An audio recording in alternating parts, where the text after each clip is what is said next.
Você já ouviu falar em evolução das espécies, certo? Mas você realmente sabe sobre o assunto? Eu vou provar que tem coisa que você usa errado nessa teoria, hein?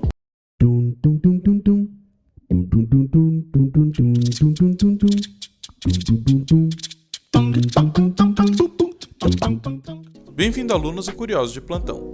Meu nome é Tarek e hoje vamos falar sobre a teoria da evolução das espécies. Essa teoria é comentada em vários lugares e já rendeu muitos memes, até mesmo participação nas Olimpíadas.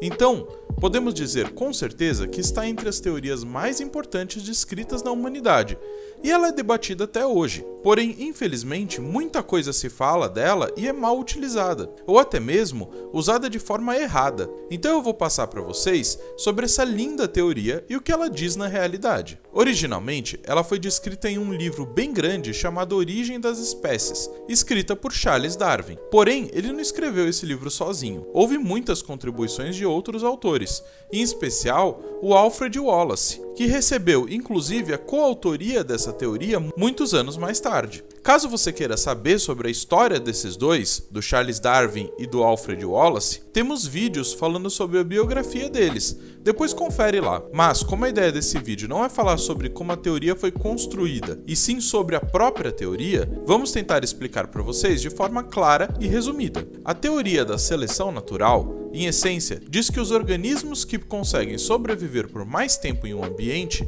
e conseguem se reproduzir mais do que os outros, tendem a permanecer vivendo ali. Isso se aplica a espécies de uma região ou até mesmo a características dentro de uma espécie em uma região. Eu vou tentar exemplificar para vocês entenderem melhor. Vamos supor que nós não gostemos de cobras. Então, toda vez que os humanos ouvirem um barulho de chocalho de cascavel, eles vão procurar por onde a cobra está e vão matar ela. Essas cascavéis irão morrer e não vão gerar descendentes, certo? Se você fizer isso sistematicamente ao longo de vários anos, a população de cascavéis vai desaparecer, já que elas têm aquele chocalhinho que entrega aonde elas estão. Inesperadamente, através do processo chamado mutação, uma dessas cascavéis nasce com um defeito. O chocalho dela não faz barulho. Essa cascavel não vai ser encontrada pelos humanos e ela não vai morrer tão facilmente. Ela irá se reproduzir mais do que as outras. Logo, a característica que é um defeito a ajudou a se reproduzir, e esse defeito vai passar para os seus filhos, para os seus descendentes. O mesmo irá ocorrer com os seus filhos. Aqueles que possuírem o defeito que o pai teve irão sobreviver e se reproduzir mais, passando essa característica para os seus descendentes e por aí vai, até que as cascavéis com chocalho não existam mais e apenas as com chocalho silencioso existam. Pronto! Assim temos a evolução dessa espécie. A cascavel se adaptou ao ambiente e sobreviveu mais devido a essa característica. Simples assim. Mas é claro que algumas coisas estão escondidas nessa história e que temos que comentar, caso você não tenha percebido. Primeiro e mais importante é que as características se modificam através das mutações, ou seja, não existe controle do que pode mudar. Da mesma forma que o chocalho ficou silencioso, poderia existir uma mutação para fazer com que ele ficasse mais barulhento. Ou seja, as mutações são aleatórias, e o que vai fazer com que elas continuem em uma espécie e o quanto essa espécie consegue sobreviver e passar as características para os seus descendentes é o quanto ela consegue sobreviver no ambiente com essa característica. Daí vem a expressão seleção dessa teoria. Logo, podemos dizer que a evolução ela não é necessariamente boa. A palavra evolução, na verdade, significa modificação e não superação.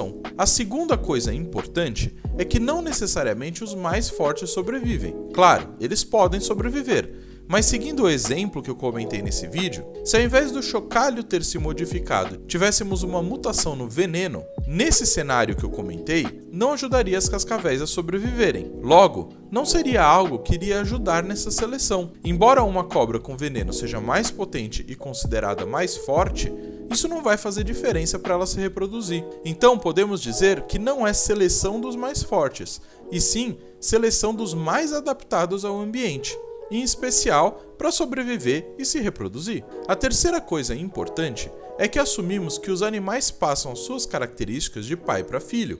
ou seja, existe uma hereditariedade entre as gerações. Isso parece besteira hoje porque sabemos sobre genética, mas na época que o Darwin escreveu essa teoria, ninguém sabia sobre genes. Uma coisa importante é que o Darwin não descobriu a hereditariedade. Isso já era um conceito estabelecido da época na academia. Inclusive, ele mesmo criava pombos utilizando as informações sobre a hereditariedade. A quarta coisa é que os animais se modificam ao longo das gerações. Isso significa que o que vemos hoje não é necessariamente o que existiu antes, pois conforme o ambiente muda e os animais se adaptam, eles se modificam também. Então podemos dizer que se formos voltando no tempo, em algum momento deve ter existido um animal que gerou todos os outros, como se fosse uma árvore genealógica da sua família. Isso é muito importante, pois o Darwin nunca falou que viemos dos macacos, e sim que viemos de um ancestral comum aos macacos, ou seja, existiu algum animal que deu origem aos macacos atuais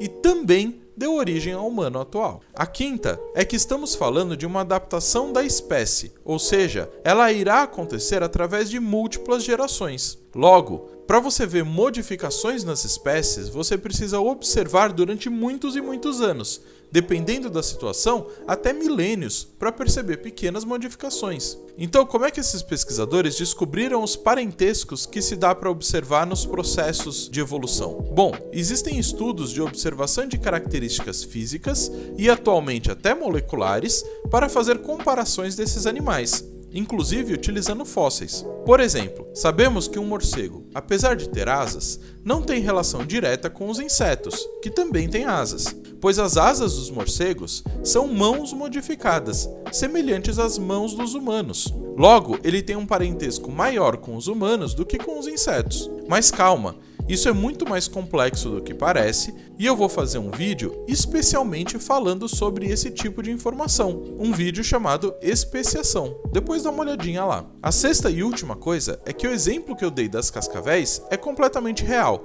e pior, é causada pela influência humana. Agora, se você não achou interessante esse exemplo que eu dei das cascavéis, relaxa, vai ter um vídeo aqui no canal falando sobre outros exemplos que a gente consegue observar as teorias da evolução das espécies. Só para finalizar, hoje sabemos muito mais do que o Darwin e o Wallace sabiam na época que escreveram o livro, com o aparecimento de informações sobre genes e outras coisas. Por isso, tanto a teoria da seleção natural comentada nesse vídeo, quanto a teoria de Lamarck comentada no vídeo dele, têm sido revistas e surgido novas teorias sobre o assunto, como o neodarwinismo e o neolamarquismo, além de diversas outras. Então, a teoria da seleção natural, atualmente, não é a mais aceita teoria de evolução, mas sim a adaptação dela com as informações de hoje para essa teoria ficar mais completa e conseguir explicar muito mais coisa. Eu espero que vocês tenham gostado do vídeo.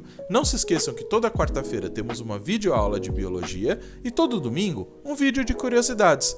Então se inscreve no canal, ativa o sininho para que o YouTube sempre avise você quando tiver um vídeo novo. Muito obrigado!